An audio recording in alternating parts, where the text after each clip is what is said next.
And even Democrat senators say, I can't believe it. They didn't raid the house of Joe Biden. They didn't raid Obama. But Joe Biden didn't ignore a subpoina to get those documents back like you did. And so that's the question. 1,850 boxes. But that's the question that investigators have, I think, is why you held on to those documents when you knew the federal government was seeking them and then had given you a subpoena to return them. Are you ready? Are you ready? Can I talk? Yeah, what's the answer? Do you mind? I would like for you to answer the question. Okay, it's very simple to answer. That's why I asked it. It's very simple to, you're a nasty person, I'll tell you. If you look at what's gone to our country has gone to hell. Our borders are bad. Our military has been bad. You look at the taxes, you look at inflation, what's happened to inflation, it's just destroying our country. We've really become, in many ways, a third world country. And it's very sad what's happened in this administration. And it's something that will turn around on day one. We were energy independent. Now energy is at a level that we've never had to pay before. Nobody can afford to continue to pay what's happening with energy. But we were energy independent. We were getting out of Afghanistan with strength and with dignity.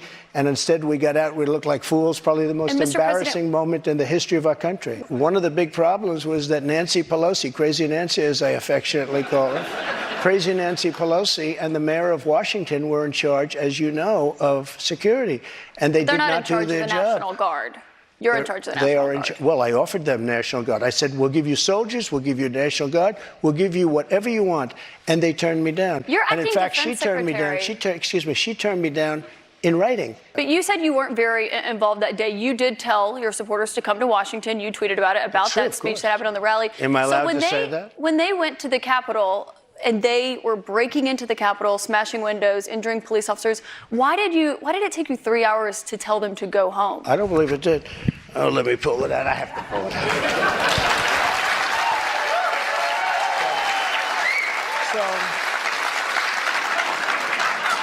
So if you look at, on January 5th, the day before, I said, please support our Capitol Police and law enforcement.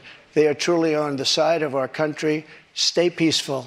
Stay peaceful. This was the day before, and this was in the form of Twitter. Now I use Truth Social. I think it's far superior, okay? I hope everybody's on Truth. If you look January 6th, this is before 2:30. I am asking for everyone at the U.S. Capitol to remain peaceful. This is right after, as it was happening. But what happened is they took it down. I don't know why. I think they took it down because it was so good. They didn't like it being up there. I am asking, and we didn't know until I got it back, because now I have 90 million people waiting for me to go back, but I'm on Truth and I'm staying on Truth. Listen, I am asking for everyone at the U.S. Capitol to remain peaceful. No violation. We want no violation. We want no violence. Remember, we are the party of law and order. Respect the law and our great men and women in blue. Thank you. That was at 2:30. That was very early. Mr. President, I looked at the same timeline that you did. No, I know, but you didn't report that. You know why? Because it was taken down. We did report it. I was reporting that day. It was taken down and it wasn't. But when it was clear to you that they were not being peaceful, you saw them rushing the Capitol, breaking windows. They were hitting officers with flagpoles, tasing them, beating them up.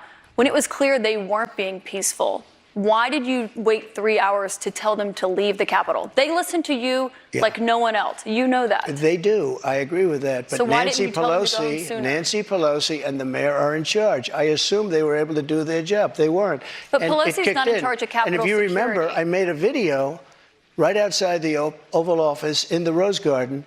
And I'm very proud of that video. I didn't have a script. I don't need scripts like a certain person that's in there right now. The video, it came out much later after they had already attacked the Capitol. Going back to your influence, in that 3 hours, over 140 officers were injured that day. And a person named Ashley Babbitt was killed. Yes. You know what? She was killed, and she shouldn't have been killed. And that thug that killed her, there was no reason to shoot her. At blank range, cold blank range, they shot her, and she was a good person. She was a patriot. There was no reason, and he went on television to brag about the fact that he killed her. The officer was not bragging about the fact that he killed her, but one person. Will you pardon the January 6 rioters who were convicted of federal offenses? I am inclined to pardon many of them. I can't say for every single one because a couple of them probably they got out of control. But, you know, when you look at Antifa, what they've done to Portland, and if you look at Antifa, look at what they've done to Minneapolis and so many other places. Look at what they did to Seattle and BLM. Many people were killed. These people, I'm not trying to justify anything, but you have two standards of justice in this country, and what they've done, and I love that question, because what they've done to so many people is nothing. And then what they've done to these people, they've persecuted these people. And yeah, my answer is I am most likely, if I get in, I will most likely, I would say it will be a large portion of them. You know, they did a very, and it'll be very early on. And they're living in hell right now. So when it comes they're to living pardons, in hell.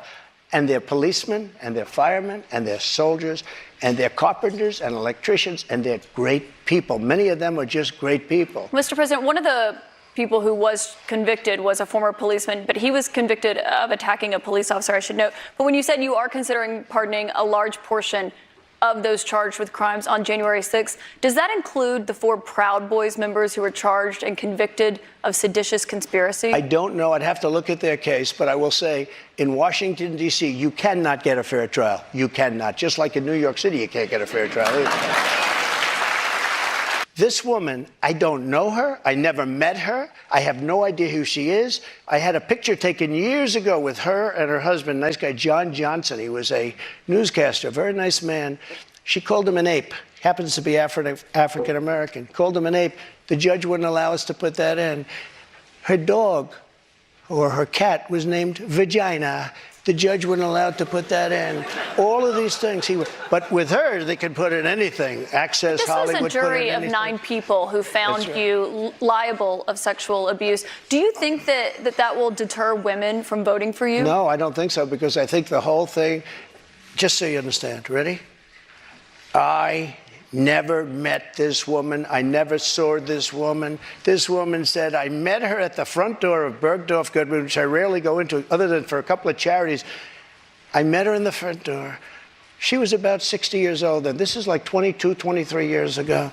I met her in the front door of Bergdorf Goodman. I was immediately attracted to her, and she was immediately attracted to me. And we had this great chemistry. We're walking into a crowded department store. We had this great chemistry, and a few minutes later, we end up in a room, a dressing room of Bergdorf Goodman, right near the cash register. And then she found out there were locks on the door, so she said, I found one that was open. She found one. She learned this at trial. She found one that was open. What kind of a woman meets somebody and brings them up, and within minutes, you're playing hanky-panky in a dressing room, okay? I don't know if she was married then or not. John Johnson, I feel sorry for you, John Johnson. Mr. President, can I... What is the first thing you would do to help bring down the cost to make things more affordable? Drill, baby, drill. When we have a debt limit, and they use that very seriously with me, they came in, Schumer came in with Nancy Pelosi, and they were using it, we'll violate it, we'll do whatever. They talked a whole lot different than they do right now. I say to the Republicans out there, congressmen, senators, if they don't give you massive cuts, you're going to have to do a default. And I don't believe they're going to do a default, because I think the Democrats will absolutely cave, because you don't want to have that happen. But it's better than what we're doing right now, because we're spending money like drunken sailors. So just to be clear, Mr. President, you think the U.S. should default if the White House does not agree to the spending cuts Republicans are demanding? Well, you might as well do it now, because you'll do it later, because we have to save this country. Our country is dying. Our country is being destroyed by stupid people, by very stupid people. You once said that using the debt ceiling as a negotiating wedge just could not happen. You said that when you were in the Oval Office. That's when I was president. So why is it different now that you're out of office? Because now I'm not president. We have a very big mental health problem in this country. And again, it's not the gun that pulls the trigger, it's the person that pulls the trigger. And we have to protect our Second Amendment. We have to protect our Second Amendment. Mr. President, you dealt with a lot of mass shootings when you were in office. This year, there have already been more than 200 mass shootings in 2023. If you are reelected, are there any new gun restrictions that you would sign into law? I would do numerous things. For instance, schools, we would harden, very much harden. And I'm a very believer. I believe in teachers. I love teachers. I think they're incredible. And they love the children, not quite like the parents, but they love the children in many cases almost as much.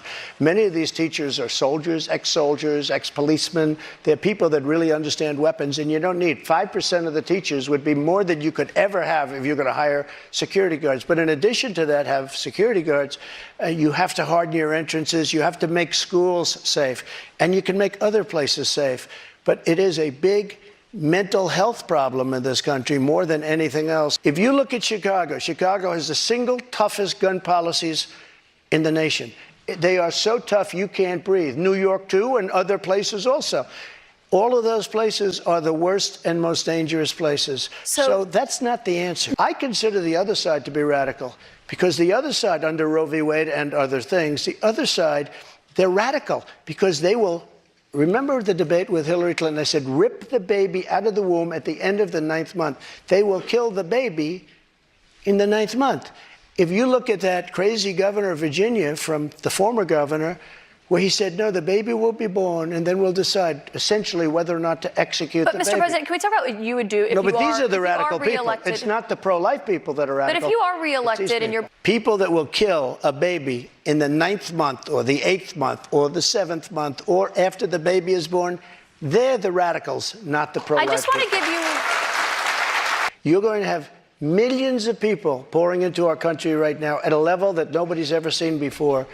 These people are sick. Anybody that wants this to happen to our country, they're destroying our country, and this should not be allowed to happen. How they're not going to do a version of Title 42 or my Title 42, which was tough. If people are sick and have infectious diseases and lots of other problems, we don't want them being into our country. We have enough problems right now. We have problems like we've never had in the history of our country. But Mr. President, our country is being destroyed. A country has to have borders. There's never been anything like is happening to our country right now. You built about 52 miles of new wall when you were in office, Mr. President. It wasn't the complete wall. One other thing that with no, but I have to respond to that. With your immigration, it was only about 52 miles of new wall. This is what she does. I built hundreds of miles. Some of the wall was up there, and it would be laying on the ground, rusted, rotten steel, rusted, rotten wood, and what the radical left crazy Democrats did, if there's a piece of wood laying down, they consider that a wall. I built 30-foot walls that go down 7 feet into the ground. If there was a little piece of wood sitting in the ground, they said, oh, he's not building a wall. We already had a wall. Because this is the game. They're a party of disinformation. It's not a game, Mr. President. It's about 52 miles of new wall. One other immigration policy you had when you were in office. I built new wall. 52 miles for hundreds of miles. CBP, Mr. President. What I did is I replaced other wall that was laying down, that was up and rotting in the ground for 30 years. If I were president, this would have never happened. And even the Democrats admit that. Putin knew it would have never happened. And his pipeline would have never happened. A lot of things would have never happened. But this would never have happened. And all those dead people, both Russian and Ukrainian, they wouldn't be dead today. And all those cities that are blown up and disintegrated right to the ground, that wouldn't have happened. Would you give Ukraine weapons and funding? I was impeached by a crazy woman named Nancy Pelosi. But the question here is, would you give Ukraine weapons and funding if you were elected? I would sit down. Let me just put it a nicer way. If I'm president, I will have that war settled in 1 day, 24 hours. How would you settle that war in 1 day? Because I'll meet with Putin, I'll meet with Zelensky. They both have weaknesses and they both have strengths. And within 24 hours, that war will be settled. It'll be over. It'll be absolutely over. Do you want Ukraine to win this war? I don't think in terms of winning and losing. I think in terms of getting it settled so we stop killing all these people and breaking down this country. Why did you take those documents with you when you left the White House? I had every right to under the Presidential Records Act. You have the Presidential Records Act. I was there and I took what I took and it gets declassified.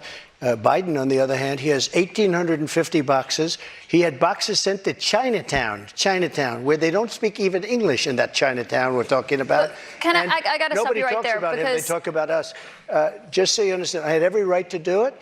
I didn't make a secret of it. You know, the boxes were stationed outside of the White House. People were taking pictures of the GSA of the various people. I got to stop you right there, that though, were because the moving. Presidential Records Act, which is not well known to a lot of people, I read it. It does not say that you can take documents with you. It says actually that they are the property of the federal It says you talk, government you when negotiate, leave. you make a deal. It's not criminal, by the It way. does not- it does The not say that you Presidential can Records Act is negotiate. not criminal.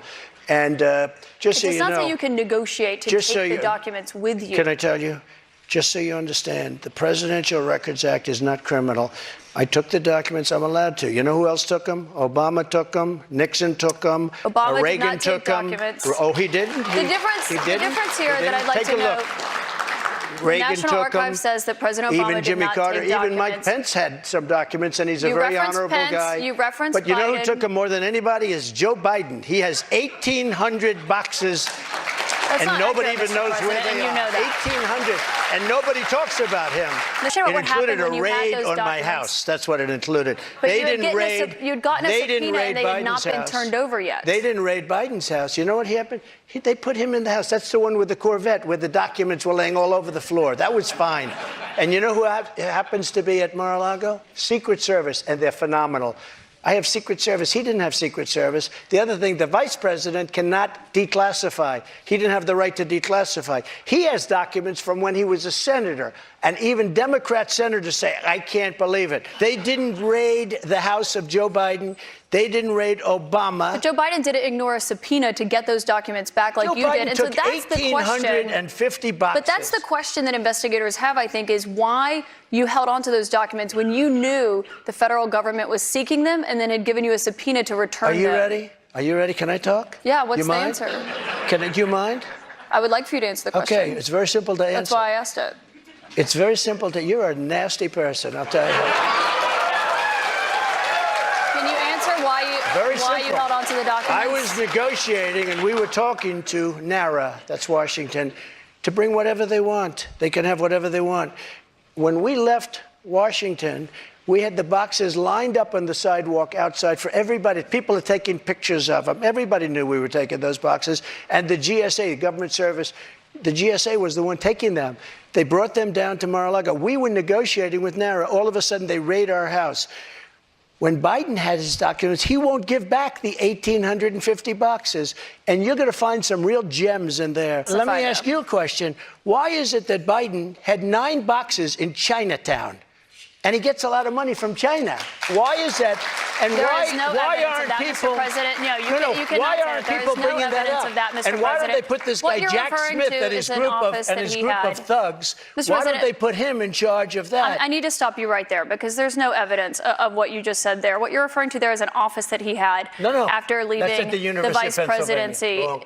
He had a temporary office. But I want to ask you about another investigation You're so that you're wrong. facing. You don't know the subject. I do know the subject. He had and I one do at know the University facts, of Mr. Pennsylvania, President. but he also had I want to 9 move on boxes to another in investigation that Chinatown. you're facing, which is the one She that's doesn't happening understand in it. Georgia, where We are really putting it to Biden, but he's putting it to himself because the economy stinks, inflation is horrible, and the border is a disaster. And by the way he got out of Afghanistan was the single most embarrassing moment in the history of our country. And you know what? If I don't win, this country is going to be in big trouble. It's so sad to see what's happening.